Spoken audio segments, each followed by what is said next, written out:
Thanks for watching another noon devotional, and today I want to talk with you about something that happened to me last Friday that reminded me of one of the great truths that sometimes we forget in the Christian life especially. And let me tell you what happened last Friday. I opened a letter, and in the letter, and I have the letter with me, I want you to at least see the letter. It's a handwritten letter from a man in prison.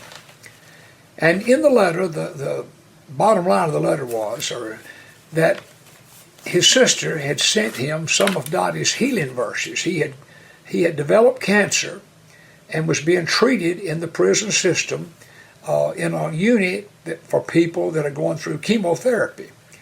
And Dottie has these little healing verses. I'll just kind of hold them up. Many of you have seen the little packet, just a little packet of verses that Dottie and I used during all of the experience that we went through with her chemotherapy.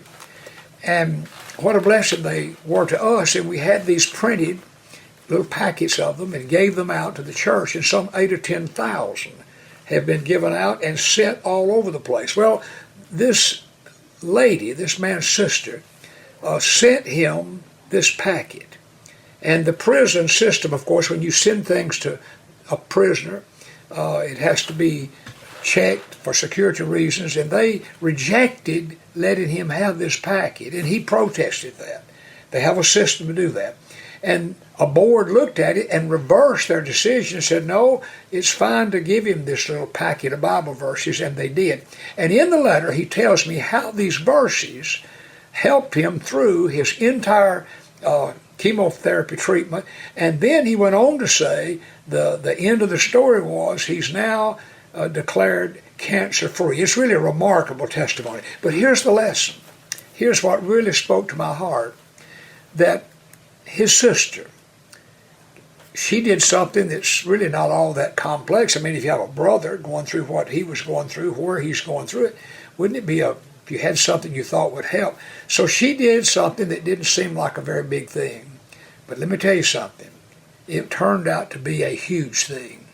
And I say that to say this, that in kingdom work, in God's work, in church work especially, sometimes we have this idea that, the pastor, he has this great important job, and this other minister, this great important job, or this church leader, this great important job. The truth is, in God's work, every job is an important job. And where some do one thing and some do another thing, the fact of the matter is, it's God who gives the increase. That being true, this is true. In kingdom work, all workers are equally important. Now, today and this week, don't let little opportunities go by to send something in the mail, or send a text, or speak a word of encouragement to someone, or help someone with something you can help them with. Sometimes these things that maybe to us seem so insignificant, but the truth of the matter is God takes those things and uses them to bless people, to help people, to meet needs, and to encourage them. And so a sister reminded me of a great truth last Friday. And today I'm sharing it with you, and I pray that this week that God would help me to see little simple things, maybe a phone call, whatever. It might not at the moment seem like that important, but yet the fact of the matter is God takes what we do for Him in His name, and He blesses it 100-fold. Well, have a good Tuesday, have a good rest of the week, and I look forward to being back with you for devotional later on in this week. God bless.